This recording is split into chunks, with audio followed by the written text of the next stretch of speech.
Hello everyone दोस्तों, result आने की तिथि में परिवर्तन को लेकर आयोग द्वारा ट्वीट किया गया है। ट्वीट के माध्यम से एक नई सूचना जारी की गई है। इस नई सूचना में कौन कौन सी बात कही गई है, तो आज के इस वीडियो में इसी बिंदु पे बात करने वाले हैं। आइए देखते हैं इसका पहला बिंदु क्या है।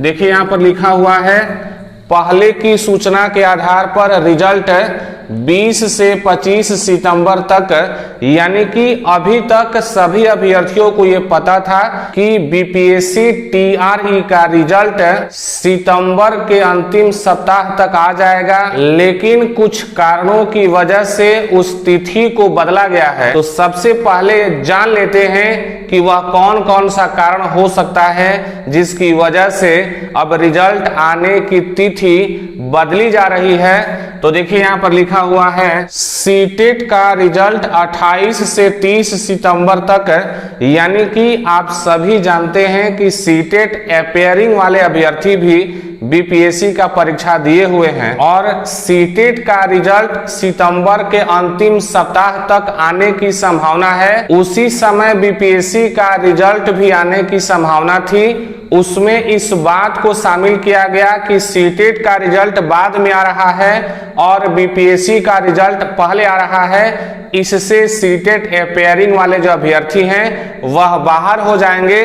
तो सीटेट अपेयरिंग अभ्यर्थी बाहर ना हो सके, इसको लेकर के रिजल्ट की तिथि में बदलाव किया गया है। इसके अलावा कुछ अन्य कारण भी है जिसकी वजह से अब रिजल्ट आने में देरी होगा। आइए देखते हैं वो कौन कौन सा कारण हो सकता है। यहाँ पर लिखा है, ओएमआर सीट में की गई गलतियों जैसे, यानी कि परीक्षा के समय जो ओएमआर सीट मिलता है उसमें बहुत से अभ्यर्थी डाटा गलत तरीके से भर देते हैं। आइए देखते हैं वो कौन कौन सी गलती हो सकती है। यहाँ पर लिखा है, गलत रोल नंबर। कुछ अभ्यर्थी अपने ओएमआर सीट पर अपना रोल नंबर गलत तरीके से भर देते हैं, जिसको बीपीएससी द्वारा अब सुधारना पड़ रहा है। आगे बोला गया है, गलत श्रृंखला, यानी कि जो क्वेश्चन सीरीज मिलता है तो किसी अभ्यर्थी को बी मिलता है, गलती से ए भर दिए, सी मिला तो डी भर दिए।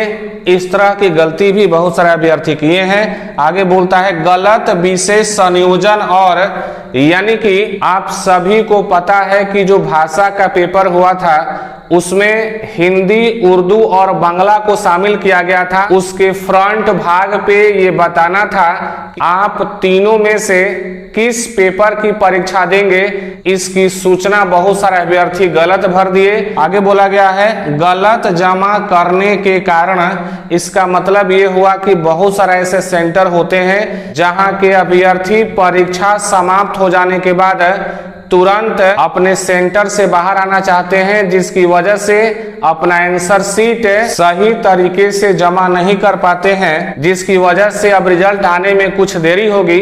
अब आगे देखते हैं जो नया तिथि जारी किया गया है, इस तिथि में कौन सी बात कही गई है। रिजल्ट अब कब तक आने की संभावना है, तो कहा गया है कि अब रिजल्ट 15 अक्टूबर तक आएगा, यानी कि जो आयोग द्वारा ट्वीट किया गया है उस ट्वीट में मिड अक्टूबर का जिक्र किया गया है। उसी के आधार पर हम यहाँ पर लिखे हैं 15 अक्टूबर, यानी 15 अक्टूबर तक अब रिजल्ट आने की संभावना है। तो ये थी आपके लिए कुछ महत्वपूर्ण जानकारी। तो अब आपसे मिलते हैं एक नए वीडियो में एक नए कंटेंट के साथ।